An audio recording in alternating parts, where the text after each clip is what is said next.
Hello, people of New World. It's me, Lamani, and welcome back to the channel. And today we're going to be talking about one of the best gold making methods coming into Season 1, and it's all going to revolve around this big fella right here. So let's dive into it. But before we talk about the big things, let's talk about something that changed. And of course, it was right after I finished my flame core farming video. Now, if you refer to the top right-hand corner, because I'm a YouTube genius, you'll see how you can solo the Foundry, which is the new elite chest run area, so that you can get flame cores. But flame cores in general are going to be very important next patch. We need them for the heart rune. We need them for casts. We need them for trophies. And now that they've changed them from a bind on pickup drop to a BOE drop, you are going to be able to make some crazy money. And I would highly suggest selling these as soon as you're getting them, because there's going to be so much hype on Season 1, Day 1, that people are going to want them and they'll pay absurd amounts of money for them. The best part of it all is that you are going to need an absolute metric ass load of these because of how many you need for trophies and everything else. And they're a little tough to get. So if you refer to my farming video, this still applies, but just remove everything that mentions it being bind on pickup. So you can see that video in the description below, so you can figure out the best way to farm them and how you can run the new chest run solo so that you can farm even more. So on the topic of trophies, these are going to be your most lucrative thing. Come Season 1, people want these sweaty gamer trophies for the new expedition, and this is going to be a nice one to farm. So first thing, we have human digits. Now, every basic trophy requires a purple or epic upgrade material, and because we love severed fingers, we put them on a trophy, we do more damage to humans. Now, I've done a lot of PTR testing, and I have yet to get a human digit, but the only way to get these is from killing different human or Varangian enemies out in the world.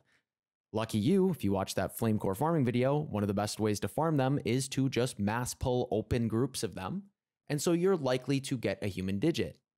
Now, a lot of you might be saying things like ancient femur or whatever else used to make basic trophies right now isn't that expensive. Well, again, on day 1 of a new patch and people being excited, these will sell like hotcakes. Or what you can do is take your obscene amounts of flame cores and start making them into trophies, and then sell the trophies, so the basic trophies with these. But regardless, human digits will be a solid option. But now, the absolute top of the top for making gold that you can start doing right away, and because it's so close to that self-plug solo farm, you can farm Sir Junie right here for a human idol. Now, because I'm uneducated and I don't typically PvE farm, it makes sense that when you kill Sir Junie, you will get these human idol shards. So if you have horrid luck and you happen to kill Sir Junie 100+ times, you can craft a human idol simply with these shards. Now, is it the most fun farm? Absolutely not. But he is soloable.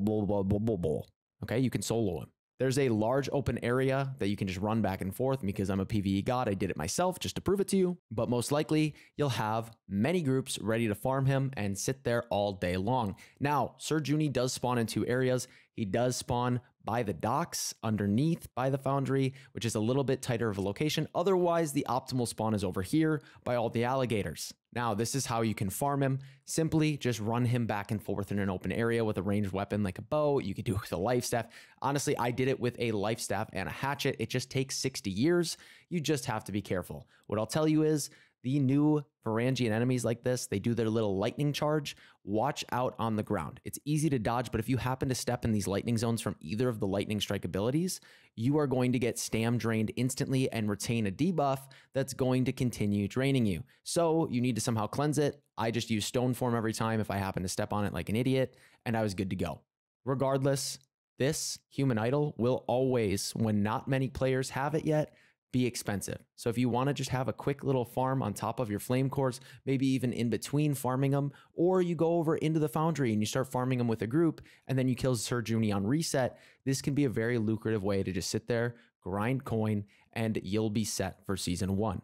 Now, here's one alternative big brain strategy that if you make it to the end, you can use instead: furniture flipping. What you'll see is that you can actually get the human idol out of a furnishing container. These aptitude crates, they do have the current major trophy materials as well. So you could make some extra money there, or from random materials, patterns, whatever, and what have you. And this could be a lucrative option if you can find something low cost to flip for furnishing. And it's something we'll definitely dive into in the future. Thanks for watching. Thanks for listening. And thank you to every single one of you beautiful people for being you. I hope this helps get your gold making journey started for all of those who like to be insane and continue playing this game and farm in the open world. I appreciate you. I love you. And if you'd like to, please join me on my live stream at twitch.tv/LamaniTV. I'm streaming pretty much every night during the week around 3 p.m., 4 p.m. Central Time. And we do wars, we do all that fun stuff. But as always, I can't say this enough. I do appreciate all of you from the bottom of my heart, and I hope this helps. Peace.